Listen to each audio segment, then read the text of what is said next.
Merong isang nakakadurog puso na viral video ngayon. Itong viral video na to, no, hinahati yung opinion ng mga tao sa internet. And it raises two questions. Una, nasaan ang moralidad ng mga nanonood nito? At pangalawa, nasaan yung realidad ng mga nanonood nito? Papaka-honest po ako, ha. Nung pinanonood ko to kanina, pagkagising ko ito agad yung nakita ko and naiyak ako. Naiyak talaga ako. Lalo na nung sinira yung sampagita. Naiyak ako. Mapaparealize ka, mapapareflect ka sa sarili mo. Putang inang hirap. Ang hirap ng buhay. Ito ngayon yung video na yon. Sabi nila, December pa daw galing itong video na to, itong post na to. Hindi ko na po mahanap yung original na nag-post nito, pero ayun nga, sabi nila December daw. Merong dalawang parte ang video. May dalawang version siya. Isa yung nakakat na, pero may mas mahaba pa. Itong mas mahaba yung pag-uusapan natin. Una doon, sa first part, makikita po natin na merong isang security guard. Ngayon, itong security guard na to, may kinakausap siya na isang bata na nakaupo at parang nagbebenta ng sampagita. Siyempre, obviously, hawak niya yung sampagita. At ang unang bagay na mapapansin mo po sa batang ito, nakasuot siya ng school uniform. Nakaupo siya sa hagdanan sa labas ng isang mall na marami nagsasabi ay SM Mega Mall daw po. Sa gilid, makikita natin, tumuro pa yung guard, may makikita natin na may isa pang bata na nagbebenta rin ng sampagita. And the way I see it, ayon na rin sa pagsasalita ni Kuya Guard dito, mukhang mahaba-haba na rin yung usapan nila, at pinaalis yung bata doon sa hagdanan. Alam naman po natin, na sa mga malls, hindi talaga pwede. Kunyari, pagtatambay tayo sa hagdan, di ba? Kasi nakakapagod maglakad, pinapaalis po talaga tayo. Karamihan, di ba? Merong mga pwedeng tambayan, pero kadamihan, bawal talaga. Especially daanan ng tao yon. Lalo na kung maraming tao, kasi dangerous yon, di ba? So, naiintindihan ko po yung guard dito. Medyo may conflict ako. May conflict dito sa loob ko. May dilemma sa loob ng puso ko. Pero, discuss natin ngayon, ha? However, eto na.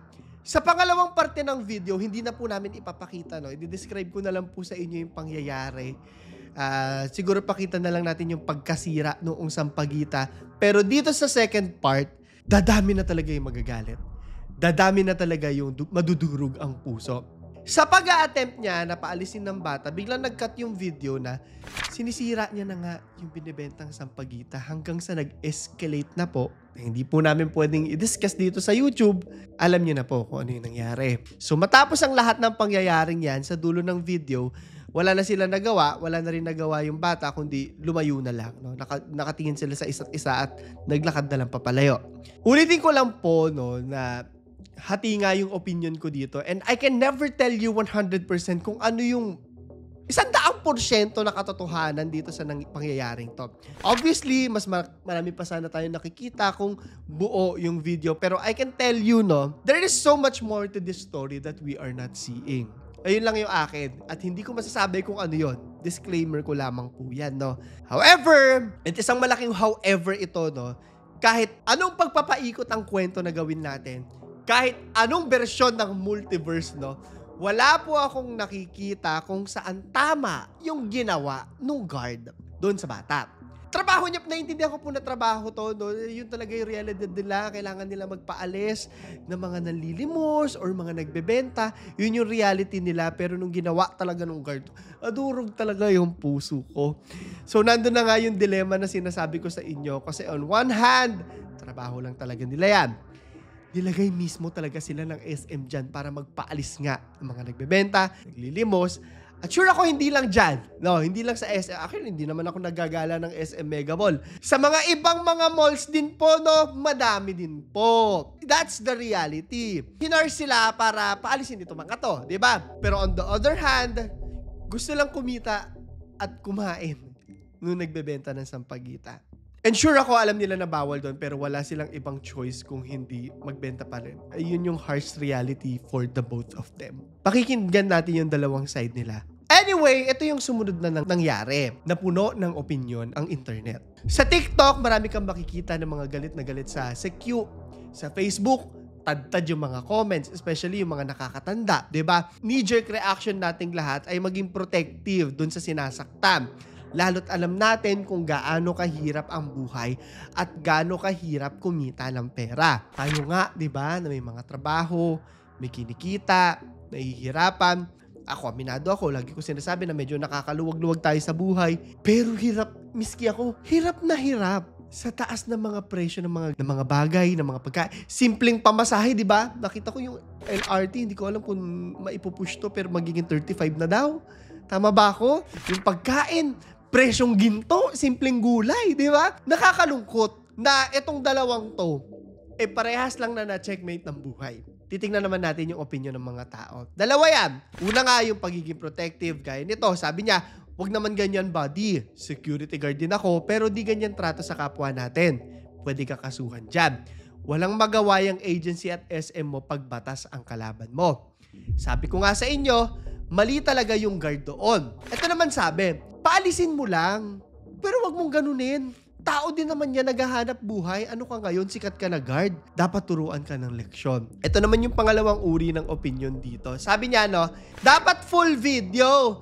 Tignan niyo yung unang clip, kinakausap naman ng maayos, tapos biglang pinutol. Siyempre, magiging masama ang tingin sa guard.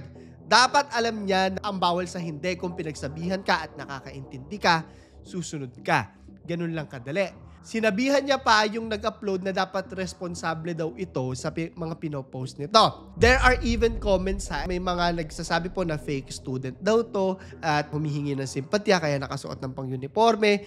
Marami nagsasabi na wala daw parang logo, mga ganung mga bagay. Nagsusuot lang para kaawakan. Hindi po natin yan tatalakayin pero yun yung isang side ng mga komento sa internet. Pero magfo-focus po tayo anong nangyari diyan sa dalawang subject ng video na to. Punta muna tayo kay Kuya Guard. So wala po akong mahanap na pagkakakilanlan ng guard pero sure ako makikita natin siya sa mga susunod na araw. Kung sino siya, kung may history na ba siya ng ganito dati. Pero nakita ko po no, na mismo ang SM Mega Mall na ang nagbigay ng official statement nila. Sabi nila na nire-regret daw nila at nagsisimpatay sila sa nagbebenta ng sampagita. Tinawag na rin daw nila yung agency ng security para imbestigahan yung pangyayari. Dinismiss na raw nila yung guard at hindi na raw kahit kailan papayagan na magserbisyo kahit saang mall ng SM. Pinopromote daw ng SM Supermalls ang inclusivity para sa lahat at kinikondena ang ginawa ng Secu. Ito po ha, honest opinion ko, ang weird lang dahil alam ko na alam nila mismo, no, na yon ang binigay nilang trabaho para sa mga security. Hindi saktan ha, pero ang paalisin, medyo hugas kamay for me. Nakita ko rin ng mga opinion ng mga tao. Ito, basahin natin. Sabi niya, ang hugas kamay ng mall kasi na-post. Pero ang totoo, hindi naman gagawin ng Secu yan kung hindi part ng trabaho nila. Part po talaga ng trabaho nila yan. Huwag na natin paikot-ikutin. Anyway, punta tayo dun sa nagbebenta ng sampagita. I just hope that wherever she is, that she is okay. Although, naniniwala ako na si Sampagita Girl ay lalabas pa po sa mga interviews at makikilala palalo natin siya.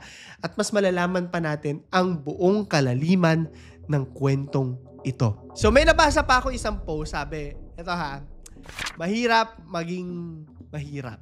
Gusto mo mag-aral pero kapos. Makakapag-aral ka pero salat sa gastusin.